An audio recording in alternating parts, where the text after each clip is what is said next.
l'usure professionnelle peut prendre bien des visages et représente un enjeu vital pour l'entreprise. Agir sur l'usure professionnelle, c'est permettre aux salariés de travailler plus longtemps en bonne santé. Et tout le monde est gagnant.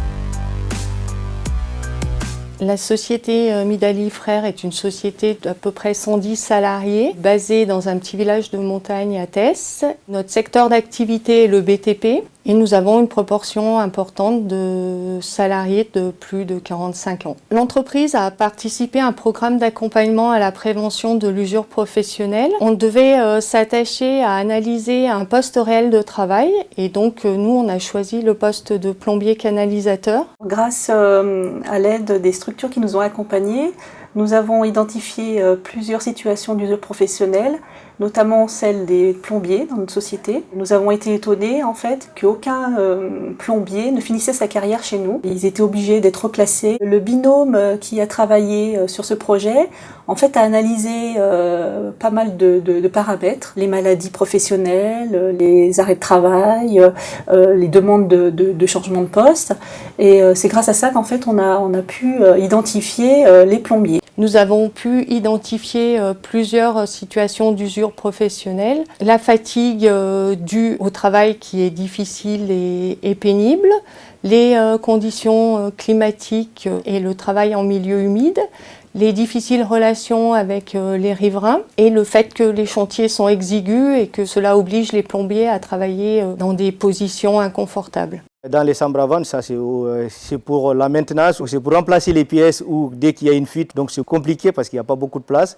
Des fois les regards ils sont trop petits. Tout seul, tu n'as pas beaucoup de place et si vous êtes à deux, donc c'est plus compliqué encore. Et du coup, quand tu travailles dans les chambres à vendre, tu es tout le temps plié à quatre et que donc c'est pas confortable du tout. Au niveau matériel, nous avons investi dans des genouillères, dans des tenues de pluie, des choses qu'ils n'avaient pas auparavant et qui étaient assez simples à mettre en place, mais aussi du matériel un peu plus adapté à leur poste, c'est-à-dire des boulonneuses ou des disqueuses. J'ai discuté avec mes collègues pour voir les matériels qu'il nous faut pour améliorer nos conditions de travail. Il y a eu des réunions, il y a eu des ateliers au bureau, il y a le service de sécurité qui s'est mis dedans et ils ont dit à la direction d'acheter des outils comme la disqueuse à batterie et une boulonneuse à batterie. Et j'ai aussi même les genouillères pour que je ne puisse pas avoir du mal quand je fais mon boulot. Les effets sur la pénibilité, en fait, c'était déjà les plombiers ne travaillaient plus dans l'humidité.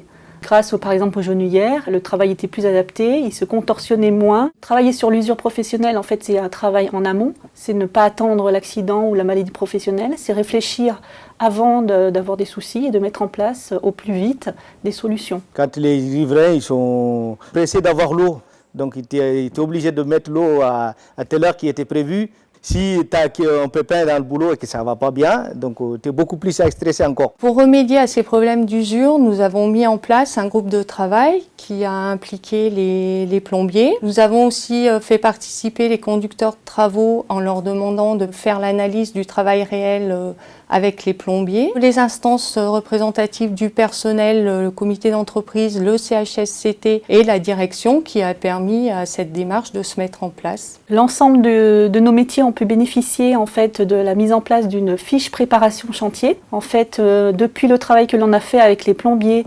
on réfléchit en fait en amont de l'organisation de nos chantiers, c'est-à-dire qu'on va réfléchir aux risques, aux matériels que l'on va utiliser, mais aussi à la posture des plombiers par exemple ou d'autres postes. Et donc on a généralisé à l'ensemble des postes et à l'ensemble des salariés ce type de fiche. Avant de commencer le boulot, on évalue les risques et la tâche à réaliser pour limiter un peu les risques et les accidents qui arrivent sur les chantiers.